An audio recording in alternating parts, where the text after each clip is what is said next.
दो लोग जिन्होंने रात साथ बिताई थी, ये बहुत सालों बाद फिर से एक दूसरे से मिलते, इनमें फ्रेंडशिप हुई और एक दूसरे से प्यार करने लग गए थे, पर कमिटमेंट नहीं चाहते थे। एट अ टाइम वो अलग अलग लोगों को डेट करने लग गए।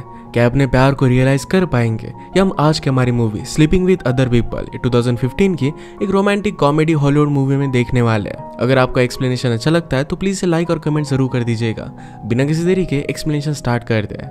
मूवी स्टार्ट होती है और हमारी मेन कैरेक्टर लेनी ये कॉलेज के एक लड़के की डॉर्म के बाहर बहुत ही ज्यादा शोर कर रही थी। वो लड़का उसे पूरी तरीके से इग्नोर कर रहा था। स्लोली सब लोग वहां पर आने लग गए। वहां का जो इंचार्ज था वो कहता है कि तुम्हें अंदर किसने आने दिया, यहाँ आने के लिए तुम्हें परमिशन की जरूरत पड़ती है। ये सब कुछ जेक देख रहा था। वो लेनी को बचाने के लिए कहता है कि ये मेरी गेस्ट है। उसने परमिशन पर साइन कर दिया और उसके रूम में वो दोनों चले जाते हैं। लेनी इसके लिए उसे थैंक यू कहती है और एक दूसरे से इंट्रोड्यूस होते हैं। वो कहती कि मैं मैथ्यू से मिलने के लिए आई थी, उसकी जूनियर थी और हमेशा उसे हिंट दिया करती थी। आज रात तो उसके साथ इंटीमेट होना चाहती थी पर मैथ्यू ने उसे भाव नहीं दिया। जेक कहता है कि वो बहुत ही ज्यादा बोरिंग है, तुम उसमें इंटरेस्टेड कैसी हो? इसके बाद वो दोनों हैंग आउट करने लग गए और लेनी ने जेक से पूछा कि इंटीमेट होना किस तरीके से होता है। जेक उसे समझाने लग गया पर लेनी समझ गई कि जेक ने भी कभी ये ट्राई नहीं किया है। लेनी इस बात पर हंसने लगी। जेक कहता है कि तुम मुझे क्यों जज कर रही हो, तुम तो एक बहुत ही बोरिंग लड़के के साथ रहने वाली थी। लेनी को इस बात से बुरा लगता है। वो कहती है इस रोमांटिक मूवमेंट को तुमने बर्बाद कर दिया। जेक कहता है कि मुझे पता नहीं था कि हम दोनों के बीच में कुछ रोमांटिक चल रहा है। उसे किस कर लेता है और इसके बाद ये दोनों इंटीमेट हो गए। इसके बाद 13 साल गुजर चुके हैं। हम जेक के घर से एक लड़की को रोता हुआ बाहर आते देख सकते हैं। उसका पीछा करता है। वो जेक पर बहुत ही ज्यादा गुस्सा आती है क्योंकि जेक ने उस लड़की की सिस्टर के साथ ही अफेयर किया था। वो लड़की कहती कि तुम मेरी सिस्टर के साथ ही अफेयर कैसे कर सकते हो? जेक उसे कहता है कि मैंने तुम पर चीट किया है, तुम्हें प्रॉब्लम नहीं है, तुम्हारी सिस्टर के साथ क्या ये तुम्हारी प्रॉब्लम है। तुमने मुझसे कहा था कि हमारी रिलेशनशिप उतनी एक्सक्लूसिव है नहीं। उसने फिर कहा कि अगर तुम सीरियस रिलेशनशिप चाहती हो तो फिर वो हम कंटिन्यू कर सकते हैं। वो लड़की फिर उसके पास आ गई और गाड़ी के सामने उसे पुश कर देती है जिससे उसे फ्रैक्चर लगा था। इसके बाद हम लेनी को एक रिलेशनशिप में देखते हैं। उसके बॉयफ्रेंड की बातों पर उसका थोड़ा सा भी ध्यान नहीं था। उसे बताती है कि मेरी थेरेपिस्ट ने मुझसे कहा था कि मैं प्यार की एडिक्टेड हूँ, इस वजह से मुझे सपोर्ट ग्रुप में जाना चाहिए। बॉयफ्रेंड कहता है कि ऐसी कोई भी चीज नहीं होती। लेनी उसे सब कुछ सच सच बता देती है कि उस पर चीट कर रही है। बॉयफ्रेंड को लग रहा था कि शायद उसके ब्रदर के साथ ही उसने उस पर चीट किया होगा। लेनी उसे समझाने की कोशिश कर रही थी पर वो बहुत ही ज्यादा गुस्सा हो जाता है। उसे बहुत ही घटिया चीजें बोलकर वहां से वो चला गया। वो फिर बाथरूम में जाकर मैथ्यू को मैसेज करती है। ये वही मैथ्यू है जिसे वो 13 साल पहले भी प्यार करती थी। इसके बाद वो एडिक्टेड लोगों के ग्रुप में गई थी पर वहां मैथ्यू ने उसे मैसेज किया। उसे बोर हो रहा था तो वहां से वो निकल जाती है। बाहर उसे जेक मिलता है। एक दूसरे को पहचान जाते हैं। लेनी कहती कि तुम्हें यहाँ पर देखकर मैं सरप्राइज हूँ। जेक कहता है कि मेरी गर्लफ्रेंड को लगता था कि मैं इंटीमेसी से डरता हूँ, इसी वजह से किसी रिलेशनशिप में आ नहीं सकता। उसने मुझे इस सपोर्ट ग्रुप में आने के लिए कहा था। मैंने अटेंड किया फिर भी वो मुझे छोड़कर चली गई। वो कहता है कि 13 साल तो तुम गायब भी हो गई। वैसे वो मैथ्यू अब डॉक्टर बन चुका है। वो एक दूसरे के बारे में जान रहे थे पर लेनी को मैसेज आ रहा था। लेनी कहती कि मुझे कहीं पर जाना है। जेक उसे कहता है कि मैं फेसबुक पर हूँ, हम दोनों कनेक्ट हो सकते हैं। अगले दिन जेक की एक बहुत ही इंपॉर्टेंट मीटिंग चल रही थी। उसने एक मीडिया कंपनी बनाई थी और अपने फ्रेंड के साथ इसे अब वो सेल कर रहा था। उसके फ्रेंड को इस डील की बहुत जरूरत थी। 3 साल का कॉन्ट्रैक्ट लेकर जेक सारी कंडीशन मान लेता है जिस कंपनी की सीईओ ने उसे बाय किया। उसी के साथ वो बातें करने लगता है। कहता है कि क्या तुम्हारे साथ में कहीं पर चल सकता हो? वो कहती है कि तुम्हें मुझ में क्यों इंटरेस्ट है, मैं तुम्हें दिख गई क्या, इसी वजह से तुम मेरे पीछे लग रहे हो। जेक कहता है कि तुम स्मार्ट हो और सक्सेसफुल हो, इसी वजह से मुझे तुम पसंद आई। अब जब वो उसकी बॉस बन चुकी है तो एम्प्लॉय के साथ वो डेट नहीं करती थी। उस लड़की का नाम था पॉला। नेक्स्ट सीन में हम देखते हैं कि लेनी मैथ्यू के पास आई है। लेनी ने अपने बॉयफ्रेंड पर चीट मैथ्यू के साथ ही किया था। 13 सालों से इनकी रिलेशनशिप ऑन ऑफ ही चलती आ रही है। आज भी वो पेशेंट की तरह प्रिटेंड कर यहाँ पर आई हुई थी। लास्ट टाइम वो मैथ्यू के लाइफ से बिना कुछ बताए चली गई थी। वो कहता है कि मैं तुम्हारे लिए बहुत ही वरीड था। लेनी कहती कि अब मैं तुमसे नहीं मिल सकती। मैथ्यू कहता है कि एक अच्छा आइडिया है। वो भी अपनी गर्लफ्रेंड से अब शादी कर रहा था। लेनी ने उसे कहा कि मेरे फोन से तुम्हारा नंबर डिलीट कर दो, ये मैं कर नहीं पाऊंगी। मैथ्यू उसके पास आ जाता है और इसके बाद वो दोनों इंटीमेट हो गए। जो भी हुआ इसके बारे में लेनी अपने फ्रेंड से बात कर रही थी। उसकी फ्रेंड कहती कि मैथ्यू से शादी करने वाली लड़की पागल ही होगी, तुम्हें अब उसे छोड़कर अपनी लाइफ में आगे बढ़ना चाहिए। पर ये लेनी के लिए बहुत ही हार्ड था। वो उसे जेक के बारे में भी बताती है। फ्रेंड ने कहा कि तुम्हें उसके साथ डेट पर जाना चाहिए, अपने ऑप्शंस को एक्सप्लोर करना चाहिए। लेनी फिर वही करती है। जेक एक कंसर्ट पर लेनी को लेकर आता है। वहां पर उसका फ्रेंड और फ्रेंड की वाइफ भी है। ये सारे मिलकर बहुत एंजॉय करते हैं। थोड़ी देर में वहां से लेनी जाने लग गई। जैक उसके पीछे पीछे जाता है और कहता है कि हुआ क्या। लेनी कहती कि मुझे लगा था कि हम दोनों डेट पर जाएंगे। मैथ्यू कहता है कि मुझसे गलती हो गई, अब हम यहाँ से हमारी डेट को कंटिन्यू कर सकते हैं। वो एक स्पेशल स्पेशल सी जगह पर डम्पलिंग्स खाने के लिए आए। लेनी ने मैथ्यू और उसके बीच में जो भी हुआ था ये सब कुछ जेक को बता दिया। जेक कहता है कि आखिर उसमें ऐसा है क्या जो तुमने अपने इतने सारे साल उसके पीछे बर्बाद कर दिए। लेनी कहती कि मैं हमेशा से उससे प्यार करती आ रही थी, मुझे हमेशा लगता था कि वो मुझे चूज करेगा, पर फाइनली अब वो शादी कर रहा है। जेक कहता है कि ये सारी गलती मूवीज की है, हमें हमेशा बताया जाता है कि हमें एक आइडियल पार्टनर मिलेगा, इन स्टोरीज की तरह कभी भी होता नहीं है। जेक कहता है कि मैं भी हमेशा किसी को ढूंढता रहता हूँ पर वो कभी भी मुझे मिलती नहीं है। मैं फिर उस लड़की को कमिट नहीं कर पाता। डायरेक्टली ब्रेकअप करना उसे बहुत ही गलत लगता है, इसी वजह से उस पर वो चीट करता है और उसे बता देता है। इससे गुस्से में अच्छी तरीके से ब्रेकअप हो जाता है। इस तरीके से ऑनेस्टली बात कर कर दोनों को बहुत अच्छा लगा था।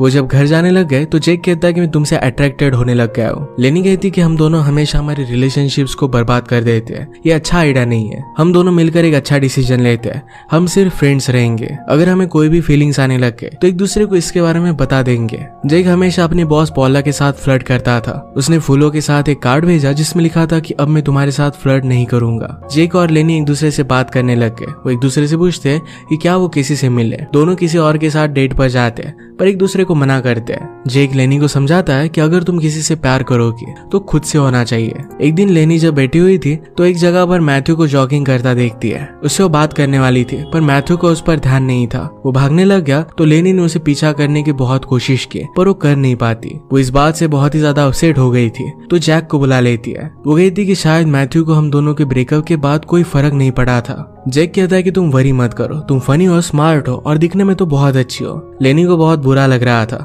इस वजह से वो शॉपिंग कर रही थी। उसे अपने कपड़े ट्राई कर कर दिखाती है। ये देखने के बाद जेक को कंट्रोल करना बहुत ही हार्ड था। नेक्स्ट वीक ये दोनों फिर से मिलकर शॉपिंग करने के लिए गए। जेक कहता है कि जैसे तुमने मुझसे कहा था कि एक लड़की को डेट करना चाहिए, उसे जानने की कोशिश करनी चाहिए, यही मैंने सब किया। हम दोनों डेट पर गए पर मैं उसके साथ इंटीमेट नहीं हुआ। कल उस लड़की ने मुझे कॉल किया और उसने पूछा कि हम दोनों के बीच में चल क्या रहा है। मुझे लग रहा था कि शायद जेक उसमें इंटरेस्टेड नहीं है। इसके बाद वो उस लड़की के साथ इंटीमेट हो गया। इंटीमेट होने के बारे में वो बात करने लग गए थे। चीजें वियर्ड होने लग गई तो दोनों वहां से उठकर चले जाते हैं। एक रात लेनी अपने फ्रेंड को जेक के बारे में बताती है। वो कहती है कि हम दोनों की रिलेशनशिप बेस्ट है। फ्रेंड को आइडिया इतना अच्छा नहीं लगता। वो कहती है कि क्या तुम किसी और के साथ डेट पर गई। लेनी कहती कि मुझे जरूरत नहीं पड़ी। फ्रेंड ने कहा कि एक रिलेशनशिप का स्पेस ये जेक ले रहा है, इसी वजह से तुम कॉन्सेंट्रेट नहीं कर पा रही। नेक्स्ट सीन में जेक से मिलने के लिए उसका फ्रेंड सैंडर आया। उसे कहता है कि मेरे बेटे का बर्थडे है, अगर तुम लेनी को अपने साथ लेकर आते हो तो तुम आ सकते हो। जेक कहता है कि ऐसा क्यों, मैं अकेला क्यों नहीं आ सकता। फ्रेंड ने कहा कि तुम मेरी वाइफ की फ्रेंड्स के साथ फ्लर्ट करने लगते हो, बात आगे बढ़ने के बाद तुम उन्हें छोड़ देते हो और इस वजह से चीजें बहुत ही वियर्ड हो जाती है। अगर तुम लेनी को साथ लेकर आओगे तो सब कुछ ठीक हो जाएगा। नेक्स्ट वीक जब जेक और लेनी दोनों हैंग आउट कर रहे थे तो अचानक से लेनी को मैथ्यू का कॉल आया। इसे वो पिकअप नहीं करती पर बहुत ही ज्यादा डिस्टर्ब हो चुकी थी। जेक उसे सहारा देता है और फिर वो घर जाकर मूवीज देखते हैं। लेनी कहती कि हम दोनों कपल्स नहीं है पर फिर भी बहुत सारी चीजें हम कपल की तरह ही करते हैं। जेक कहता है कि जब भी मैं रिलेशनशिप में होता हूँ तो हमेशा उस पर्सन को खोने का डर मुझ में रहता है। हम दोनों जब अब फ्रेंडशिप में हैं तो तुम्हें खोने से मैं बहुत ही ज्यादा डरता हूँ। इतना वो अपनी लाइफ में कभी भी नहीं डरा था। लेनी आजकल एक स्कूल टीचर थी पर उसने फिर से डॉक्टर बनने के लिए अप्लाई किया था। वो अपनी डिग्री लेने के लिए किसी और सिटी में जाने वाली थी। जेक कहता है कि इस बात से मुझे बहुत बुरा लगता है, ये सब बहुत ही कॉम्प्लिकेटेड था और उसे पता नहीं था कि उसे करना क्या चाहिए। लेनी उसे फिर बाहर घूमने के लिए लेकर गई। जेक पूछता है कि क्या तुम मेरे फ्रेंड के बेटे की बर्थडे पार्टी पर आओगी और लेनी इसके लिए हाँ कहती है। वो दोनों वहां पर स्टोन्ड होकर आए थे। सारे बच्चे सब लोगों को बहुत ही ज्यादा तंग कर रहे थे तो लेनी उन्हें संभाल लेती है। उनके साथ वो डांस करने लग गए। सब लोग उसे देखते रह गए। जेक ही देखता है और वो भी लेनी के साथ डांस करने के लिए चला गया। लेनी को एक सिंगल डैड ने नोटिस किया था। वो बाद में जाकर उसे अप्रोच करता है, अपना नंबर उसे देकर चला जाता है। नेक्स्ट सीन में लेनी उसके साथ डेट पर गई हुई थी। वो दोनों इंटीमेट हो गए और जब नेक्स्ट टाइम जेक और लेनी मिले तो इसके बारे में बात कर रहे थे। जेक जरा ऑकवर्ड हो जाता है। लेनी कहती कि जब तुम अपने पार्टनर्स के बारे में बात करते हो तुम में ऑकवर्ड नहीं होती, तुम क्यों होते हो। जेक कहता है कि मुझे सिर्फ जरा ऑकवर्ड लगता है। नेक्स्ट सीन में जेक पॉला के पास आया, उसे वो अपना कॉन्ट्रैक्ट दे देता है और कहता है कि मैं रिजाइन करना चाहता हूँ। लेनी कहती कि अगर तुमने इस तरीके से रिजाइन कर दिया तुम्हारे $5 मिलियन का नुकसान हो जाएगा। जेक कहता है कि तुम अपने एम्प्लॉय को डेट नहीं करती तो रिजाइन कर फिर मैं तुम्हें डेट के लिए लेकर जाना चाहता हूँ। पॉला कहती कि तुम्हें ऐसा क्यों लगता है कि मेरी वर्थ $5 मिलियन है। जेक कहता है कि तुम्हें क्यों नहीं लगता कि तुम्हारी वर्थ उतनी नहीं है। पॉला के बात अच्छी लगी और उसके साथ डेट पर आने के लिए मान गई। लेनी भी अपनी डेट के साथ एक पार्टी पर आई हुई थी। उसी पार्टी में मैथ्यू अपनी वाइफ के साथ आया था। उसकी वाइफ अब प्रेग्नेंट है। ये देखने के बाद लेनी बहुत ही ज्यादा डिस्टर्ब हो गई। जेक पॉला के साथ डेट पर आया तो पॉला कहती कि तुम्हारी रेपुटेशन बहुत ही खराब है, ऑफिस की हर एक लड़की को तुम्हारे बारे में पता है। वो पूछती कि तुम्हारे साथ ऐसा हुआ क्या था कि हर एक लड़की के पीछे तुम लगे रहते हो। जेक कहता है कि मैं प्यार की तलाश कर रहा था पर कभी भी वो प्यार मुझे मिला ही नहीं। फाइनली मैंने गिव अप कर लिया और डेटिंग को एंजॉय कर रहा है। पॉला कहती कि जिससे मुझे प्यार हुआ था उसी से मैंने शादी की थी। उसे भी जब धोखा मिला था तो उसका भी रिलेशनशिप से भरोसा उठ गया था। लेनी डिस्टर्ब होकर जैक को कॉल कर दिया पर जैक ने इसे कट कर दिया। वॉशरूम में मैथ्यू की लाइफ लेनी से मिली। वो कहती कि इस तरीके से मैथ्यू के पेशेंट से मिलना बहुत ही वियर्ड होता है। वहां से जाने लग गई थी तो मैथ्यू कहता है कि मैं तुम्हें छोड़ देता हूँ। वो पूछता है कि तुमने मेरा नंबर क्यों ब्लॉक कर दिया। लेनी कहती कि मैं तुम्हारी तरह घटिया पर्सन नहीं हूँ।